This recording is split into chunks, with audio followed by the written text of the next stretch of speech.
Hello friends, അസ്സലാമു അലൈക്കും, നമസ്കാരം. പുതിയ വീട്ടിലേക്ക് എല്ലാവർക്കും സ്വാഗതം. ഞാനിന്നൊരു ഒരു കായ്പോള ഉണ്ടാക്കിയത് കേട്ടോ. പക്ഷേ അത് ശരിയായിട്ടില്ല. ഞാൻ അതുകൊണ്ട് വേറൊരു അതന്നെ വെച്ചിട്ട് ഞാനൊരു ബ്രെഡ് പഴക്കുള്ളിൽ വെച്ചിട്ടൊരു റോള് പോലെ ആക്കി എടുത്ത് കേട്ടോ. അപ്പോൾ ഞാൻ ആദ്യം ബനാന പോള ഉണ്ടാക്കുക വെച്ചിട്ട് ഞാൻ എടുത്തായിരുന്നു. പക്ഷെ ഒക്കെ ചെയ്ത് റെഡിയാക്കി. പക്ഷേ പകുതിക്ക് വെച്ചിട്ടത് ഉദ്ദേശിച്ച പോലെ ആയി കിട്ടിയില്ല. അപ്പോൾ നമുക്ക് വീട്ടിൽ നിന്ന് കഴിക്കാനൊക്കെയാണ് കുഴപ്പമില്ല. പക്ഷേ കടയിൽ കൊണ്ടുപോകുന്നതുകൊണ്ട് അങ്ങനെ കൊടുക്കുന്നത് മോശമല്ലേ. അപ്പോൾ ഞാനത് ചെയ്ത് അങ്ങനെ കാണാം കേട്ടോ. അപ്പോൾ ഞാൻ അതിനായിട്ട് നേന്ത്രപ്പഴം 4 നേന്ത്രപ്പഴം ചെറുതായിട്ട് അരിഞ്ഞെടുത്തിട്ടുണ്ട്. പിന്നെ അതിലേക്ക് പഞ്ചസാര വേണം. പിന്നെ 4 മുട്ട എടുത്തിട്ടുണ്ട്. പിന്നെ അതുപോലെ നെയ്യ് എടുത്തിട്ടുണ്ട് കേട്ടോ. നെയ്യ് വെളിച്ചെണ്ണ ഏതായാലും കുഴപ്പമില്ല. നെയ്യാകുമ്പോൾ ഒന്നുകൂടി ടേസ്റ്റ് ഉണ്ടാകും. അതുകൊണ്ട് നെയ്യ് എടുത്തതിന്. പിന്നെ ബട്ടറുള്ളൊരു ബട്ടർ എടുക്കാം കേട്ടോ. അപ്പോൾ പഴം അവിടെ അരിഞ്ഞ് വെച്ചിട്ടുണ്ട്. അതേപോലെ പഞ്ചസാര ഇത് ബ്രൗൺ ഷുഗറാണ് കേട്ടോ. അപ്പോൾ അത് എൻ്റെ അടുത്തുള്ളതുകൊണ്ട് ഞാൻ ഇട്ടതാണ്. പക്ഷേ പഞ്ചസാര ഏതായാലും കുഴപ്പമില്ല കേട്ടോ. എന്നിട്ട് നന്നായിട്ട് മുട്ടയും പഞ്ചസാരയും കൂടെ നന്നായിട്ട് ഒന്ന് അടിച്ച് വെക്കുന്നുണ്ട്. അപ്പോൾ ഒരു കൈ കൊണ്ട് ഇങ്ങനെ ചെയ്യുന്നതുകൊണ്ടാണ് കേട്ടോ ഇങ്ങനെ ഒരു ക്ലിയർ ആവാത്തത്. ഒന്ന് ക്ഷമിക്കണേ. പിന്നെ പഞ്ചസാര നന്നായിട്ട് മുട്ടയും കൂടെ നന്നായിട്ട് അടിച്ചെടുത്തിട്ടുണ്ട്. ബീറ്റർ ഉണ്ടാകും. ബീറ്റർ കൊണ്ട് ചെയ്യുന്നേക്കൊന്നും നല്ലത് കേട്ടോ. പിന്നെ അതിലേക്ക് കുറച്ച് 1 സ്പൂൺ ഏലക്കായ് പൊടിച്ചത് ഇട്ടിട്ടുണ്ട്. പിന്നെ അത് റെഡിയാക്കി എടുക്കാൻ വേണ്ടിയിട്ട് ഞാൻ ആദ്യം ചെയ്തത് പോളയെന്നല്ലോ, ബനാന പോള ചെയ്യാൻ വേണ്ടി ചെയ്തത്. അതിൻ്റെയാണ് ഈ ആദ്യം കാണിക്കുന്നത് കേട്ടോ. പിന്നെ അത് പാളിപ്പോയതിനു ശേഷം ഞാൻ അത് വെച്ചിട്ട് വേറൊരു നല്ല അടിപൊളി ഒരു സ്നാക്സ് ആക്കി എടുത്ത് ഞാൻ കേട്ടോ. അപ്പോൾ ആദ്യം പഴം ഒന്ന് വാട്ടിയെടുക്കണം. അതിലേക്ക് ഞാനൊരു പാനിൽ നെയ്യ് ഒഴിച്ചിട്ടുണ്ട്. 2 ടേബിൾ സ്പൂൺ നെയ്യ് ഒഴിച്ചിട്ടുണ്ട്. പിന്നെ അതിലേക്ക് പഴം ഇട്ട് കൊടുത്തിട്ട് ഒന്ന് ചെറുതായിട്ടൊന്ന് വാട്ടിയെടുത്താൽ മതി കേട്ടോ. നമ്മളിങ്ങനെ ഒന്ന് പോളാക്കി എടുക്കാൻ വേണ്ടിയിട്ട്. അപ്പോൾ നമ്മളൊന്നും കൂടെ അത് ഒന്ന് വേവിപ്പിക്കുമല്ലോ. അപ്പോൾ നന്നായിട്ട് വെന്തോളൂ. അപ്പോൾ ചെറുതായിട്ടൊന്ന് ഒരു പകുതി വേവായി കിട്ടിയാൽ മതി.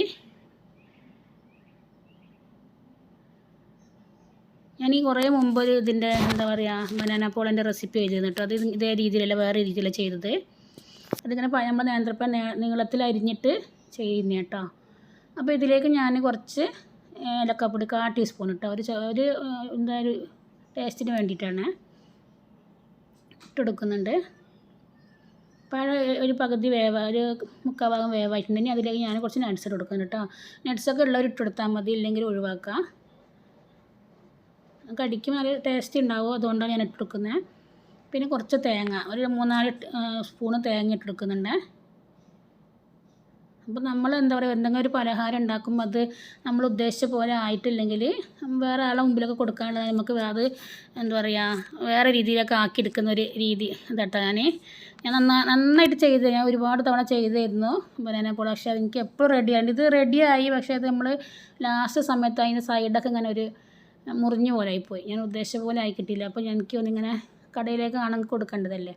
അപ്പോൾ അങ്ങനെ കൊടുക്കുന്ന മോശമല്ലേ വെച്ചിട്ട് ഞാൻ അതെന്താ ചെയ്യുക എന്നുള്ളതിൽ ഇങ്ങനെ നിൽക്കുമ്പോഴാണ് ഒരു ഐഡിയ തോന്നിയത്. അപ്പോൾ ഇതേപോലെ ആർക്കെങ്കിലൊക്കെ ഒരു ഇത് പറ്റുകയാണെങ്കിൽ ഇതേപോലെയൊക്കെ ഒന്ന് ചെയ്തെടുത്താൽ മതി കേട്ടോ. അപ്പോൾ തേങ്ങ ഇട്ടെടുത്ത് അതൊക്കെ ഏകദേശം ഒരു നല്ലൊരു സ്മെല്ല് വരും കേട്ടോ. അപ്പോൾ അതുവരെ ഒന്ന് ഇളക്കി കൊടുക്കുക. പിന്നെ ഇതിലേക്ക് ഞാൻ കുറച്ച് പഞ്ചസാര കൊടുക്കുന്നുണ്ട് കേട്ടോ. ചെറുതായിട്ടൊന്ന് ഫില്ലിങ് കുറച്ച് മധുരം ഉണ്ടാകാൻ വേണ്ടിയിട്ട്. ഫില്ലിങ് റെഡി ആയിട്ടുണ്ട്. അതവിടെ മാറ്റി വെക്കാം. എന്നിട്ട് നമുക്കൊരു പാൻ വെച്ചിട്ടുണ്ട്. അത് ശരിക്കും നമ്മൾ ഈ കോട്ടിങ് ഫുള്ളുള്ള പാന് വേണം കേട്ടോ. ഇത് ഇവിടെ ആണുങ്ങളൊക്കെ ഉപയോഗിക്കുന്ന പാത്രങ്ങളല്ല, ഒക്കെ കോട്ടിങ്ങൊക്കെ പോയിട്ടുണ്ട്. പക്ഷെ നല്ല പാത്രം, നല്ല കട്ടിങ് കനൊക്കെ ഉള്ള പാത്രമാണ്. പക്ഷേ ഇത് അടിഭാഗം ഇങ്ങനെ കോട്ടിങ് ഇല്ലാത്തതുകൊണ്ടാണ് തോന്നുന്നുണ്ട് അടിഭാഗം കുറച്ച് പിടിച്ചു പോയത് എൻ്റെത് നമ്മൾ ആ കായ്പോള ഉണ്ടാക്കുമ്പോൾ. നന്നായിട്ട് നെയ്യ് ഒഴിച്ച് വെച്ചിട്ടുണ്ട്. എന്നിട്ട് അതിലേക്ക് 1-2 സ്പൂൺ നെയ്യ് മതി കേട്ടോ. എന്നിട്ട് അതിന് സൈഡിലൊക്കെ ഒന്ന് ബ്രഷ് ചെയ്ത് കൊടുക്കുക കേട്ടോ, നെയ്യ് എല്ലാ സ്ഥലത്തൊന്നും ആവാൻ വേണ്ടിയിട്ട്. നമ്മൾ ആദ്യം കലക്കി വെച്ച മുട്ടയില്ല, അതൊന്ന് ആദ്യം കുറച്ച് അടിയിലേക്ക് ഒഴിച്ച് കൊടുക്കുക. ഇത് നേരിട്ട് ഞാൻ ഗ്യാസിൽ വെക്കുന്നതല്ല കേട്ടോ. ഇതിപ്പോൾ തൽക്കാലം ഒഴിക്കാൻ വേണ്ടി മാത്രം ഒന്ന് ചൂടാൻ വേണ്ടി, പാൻ ചൂടാക്കി കിട്ടാൻ വേണ്ടിയിട്ട് വെച്ചതാണ്. അപ്പോൾ നമ്മൾ ആദ്യം അടിയിലേക്ക് നമ്മൾ എടുത്ത മുട്ടേൻ്റെ കുറച്ച് പകുതി ഇട്ടിട്ട് ശേഷം ഈ ബനാന ഫില്ലിങ് ഫുള്ള് അതിനകത്ത് ഇട്ട് കൊടുക്കുക കേട്ടോ. ഒന്ന് അമർത്തി കൊടുക്കണം.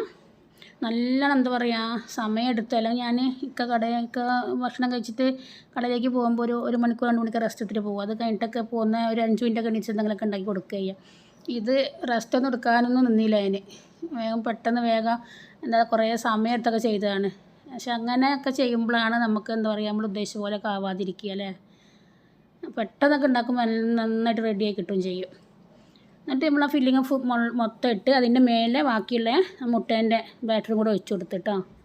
എന്നിട്ട് ഞാൻ വേറൊരു പാൻ ഉപയോഗിക്കാത്തൊരു പാനുണ്ട്, അത് ഒന്ന് ഗ്യാസ് വെച്ച് ചൂടാക്കുന്നുണ്ട്. അതിൻ്റെ മുകളിലാണ് ഞാൻ ഈ എന്താ പറയുക ഈ ഫില്ലിങ്ങും ബാറ്ററൊക്കെ ഒഴിച്ച് കൊടുത്ത് എന്താ ബനാന പോളേൻ്റെ ഇത് പാത്രം വെച്ച് കൊടുക്കുന്നു കേട്ടോ. എന്നിട്ട് നന്നായിട്ട് ആവി പോവാതെ ഒന്ന് മൂടി വെച്ച് കൊടുക്കുക. എന്നിട്ട് 10-20 മിനിറ്റ് ഇങ്ങനെ സിമ്മിലാക്കിയിട്ട് പാത്രം ചൂടായതിനു ശേഷം ഒന്ന് സിമ്മിലാക്കിയിട്ട് നമുക്കൊന്ന് ആക്കിയെടുക്കാം. ഞാൻ എന്താ പറയുക 20 മിനിറ്റ് കഴിഞ്ഞിട്ട് ഞാനൊന്ന് തുറന്ന് നോക്കിയിട്ടുണ്ട്. എന്താ റെഡിയായി വന്നിട്ടുണ്ട് കേട്ടോ. പക്ഷെ അത് കണ്ടില്ല, തിരിച്ചിട്ടതിന് ശേഷം കരിഞ്ഞതല്ല, അടിഭാഗം ഒരു എന്തോ പോലെ ഒരു ഇതുപോലെ ഉണ്ട്. ഉദ്ദേശിച്ച പോലെ ശരിക്കും ഇങ്ങനെ റൗണ്ടായിട്ട് വരുന്നതാണ്. ഇതിങ്ങനെ അവിടെയും ഇവിടെയൊക്കെ ഇങ്ങനെ എന്താ പറയുക ഒരു കീറിപ്പോലെ പോയ പോലെ ആയിപ്പോയി. അപ്പോൾ അത് അങ്ങനെ കൊടുക്കുന്നത് ശരിയല്ലല്ലോ വെച്ചിട്ട് ഞാൻ നമുക്ക് തന്നെ കഴിക്കണ കുഴപ്പം, നല്ല ടേസ്റ്റ് കേട്ടോ, നല്ല അടിപൊളി ടേസ്റ്റായി വന്നിട്ടുണ്ട്. അപ്പോൾ ഞാൻ എന്ത് ചെയ്തറിയാം, അത് ഫില്ലിങ് ആക്കി വെച്ചിട്ട് ഇവിടെ ബ്രെഡ് ഉണ്ടായിരുന്നു എൻ്റെ കയ്യിൽ. അപ്പോൾ ആ ബ്രെഡ് ഇങ്ങനെ ഒരു 10-15 ബ്രെഡ് എടുത്തിട്ടുണ്ട് ഞാൻ. അതിങ്ങനെ പാലിലിങ്ങനെ മുക്കിയിട്ട് നന്നായിട്ട് 2 കൈ വെച്ച് അമർത്തി കൊടുക്കണം കേട്ടോ. ഞാനിപ്പോൾ ഒരു കയ്യിൽ ഫോൺ പിടിച്ചിട്ട് ഇങ്ങനെ ചെയ്യുന്നതുകൊണ്ടാണ് എനിക്കിങ്ങനെ ചെയ്ത് കാണിക്കാൻ പറ്റാത്തത്. ആദ്യം ഇങ്ങനെ പാല് നന്നായിട്ടൊന്ന് മുക്കിയെടുക്കുക, നന്നായിട്ട് 2 കൈയും വെച്ചിട്ട് 2 കൈയിൻ്റെ ഉള്ളിൽ വെച്ചിട്ട് ഇങ്ങനെ അമർത്തിയിട്ട് ഇങ്ങനെ എന്താ പറയുക പാലൊക്കെ ഒന്ന് കളഞ്ഞെടുക്കുക. ഇതിങ്ങനെ നമ്മളുണ്ടാക്കിയ നേരത്തെ ബനാനപ്പോളിൻ്റെ ഫില്ലിങ് ഇല്ലേ, അത് ഇതിലേക്ക് കൊടുക്കുക കേട്ടോ. ഞാനിങ്ങനെ ചെയ്യുന്ന എന്താ അറിയുമോ, അത് ഞാൻ ഉദ്ദേശിച്ച പോലെ ആവാത്തതുകൊണ്ടാണ് കേട്ടോ. അപ്പോൾ ശരിക്കും ആയാലും കുഴപ്പമൊന്നുമില്ല. അത് ഇതേപോലെ നമ്മൾ എന്തെങ്കിലും ചെയ്യാൻ ഉദ്ദേശിച്ചാൽ അതുപോലെ ആയിട്ടില്ലെങ്കിൽ നമുക്ക് വേറെ രീതിയിൽ അത് ആക്കിയെടുക്കുക എന്നുള്ളൊരു ഇതിലാണ് ഞാൻ അതും കൂടെ കാണിച്ചത്. അല്ലെങ്കിൽ ഞങ്ങൾക്ക് ആ ഭാഗം കട്ട് ചെയ്തിട്ട് ഇതേപോലെ തന്നെ ചെയ്താൽ മതിയായിരുന്നു. പക്ഷേ എല്ലാവർക്കും നമ്മളെന്താ എപ്പോഴും ഇങ്ങനെ പലഹാരം ഉണ്ടാക്കുമ്പോൾ ശരിയായി വരില്ലല്ലോ. അപ്പോൾ അതിൻ്റെ ഒരു ട്രിക്കും കൂടെ അതിലുണ്ട് കേട്ടോ. നന്നായിട്ട് വന്നു, ഞാൻ ഉദ്ദേശിച്ചതിനേക്കാൾ നന്നായിട്ട് വന്നിട്ട് എന്താ ചെയ്യാന്ന് വെച്ചാൽ ഇങ്ങനെ നിൽക്കേണ്ട പറഞ്ഞിട്ടുമില്ല. അങ്ങനെ ഇതിൻ്റെയൊക്കെ മണം കേട്ടപ്പോഴേക്കും എൻ്റെ ചോദിച്ചാൽ റെഡി ആയോ എന്ന് ചോദിച്ചപ്പോഴാണ് ഞാൻ പറഞ്ഞു ഇങ്ങനെ ആയി, എന്താ ചെയ്യുക ചോദിച്ചപ്പോൾ കൊടുക്കുമ്പോൾ നമുക്കാണെങ്കിൽ കുഴപ്പമൊന്നുമില്ല, ഇന്ന് പുറത്ത് കൊടുക്കുമ്പോൾ മോശമല്ലേ. പൈസയൊക്കെ ഒന്നല്ല കേട്ടോ. എനിക്കെൻ്റെ കൂടെ കടയിലുള്ള ആളുകൾക്ക് 4 മണിക്ക് എന്തെങ്കിലും ഒരു ചായക്ക് കടി ഉണ്ടാക്കാൻ വേണ്ടിയിട്ട് എന്നും കൊടുക്കലുണ്ട്. അപ്പോൾ ഇതേപോലെ നമുക്ക് എന്തെങ്കിലും സംഭവിച്ച് ഇതേപോലെയൊക്കെ ആക്കിയെടുക്കുക എന്നുള്ളതിനൊരു ഇതാണ്. അല്ലെങ്കിൽ നിങ്ങൾക്ക് ആ ഭാഗം കട്ട് ചെയ്തിട്ട് ഇട്ടാൽ മതിയായിരുന്നു. നല്ല നന്നായിട്ട് വന്നിട്ടുണ്ടോ, നല്ല അടിപൊളി വന്നിട്ടുണ്ട്. ഇതിൻ്റെ എന്താ ബ്രെഡ് ക്രംസോ ഒന്നും ആവശ്യമില്ല കേട്ടോ. നമ്മൾ ആ ബനാന പോളൊക്കെ എടുത്ത ഫില്ലിങ് ബ്രെഡിൻ്റെ ഉള്ളിൽ വെക്കുക. എന്നിട്ട് എന്താക്കുക അതൊന്ന് നന്നായിട്ടൊന്ന് ബ്രെഡ് പാലായിക്കൊന്നും നല്ലത് കേട്ടോ. പാലാകുമ്പോൾ അങ്ങനെ ഒരു പാലിൻ്റെ ഒരു വെള്ളത്തിൻ്റെ ഇതൊക്കെ മാറുമ്പോൾ ഒരു ഒട്ടൽ വരുമല്ലോ. അപ്പോൾ ഈ ബ്രെഡും കൂടെ ആകുമ്പോൾ നന്നായിട്ട് ഇങ്ങനെ ഒട്ടി കിട്ടും. പിന്നെ എണ്ണയിലിടുമ്പോൾ പൊളിഞ്ഞു കൊണ്ട് പേടിയൊന്നുമില്ല. വെള്ളമാണെങ്കിലും കുഴപ്പമില്ല, ഇല്ലാത്തൊരു വെള്ളം എടുത്തോളൂ. കണ്ടില്ല, ഉണ്ടാക്കി വന്നത് വേറെ പലഹാരമായിരുന്നു, ബനാന പോളയായിരുന്നു. അത് ശരിയാകത്തോണ്ട് ഞാൻ ഇതേപോലെ ആക്കിയെടുത്ത്. അപ്പോൾ ഇതേപോലെയൊക്കെ എന്തെങ്കിലുമൊക്കെ ആർക്കും സംഭവിക്കും, ഇതേപോലെയൊക്കെ ഒന്ന് ചെയ്തെടുത്താൽ മതി കേട്ടോ. അപ്പോൾ ഇൻഷാ അല്ലാഹ് എല്ലാവരും എൻ്റെ വീഡിയോ സപ്പോർട്ട് ചെയ്യണം. ഇഷ്ടപ്പെട്ടാൽ ലൈക്ക് ചെയ്യുക, സബ്സ്ക്രൈബ് ചെയ്ത് കാണുന്നവർക്കൊന്ന് ചെയ്തിട്ട് കാണണേ. അപ്പോൾ മറ്റൊരു വീഡിയോ വരുന്നത് എല്ലാവർക്കും ബൈ ബൈ.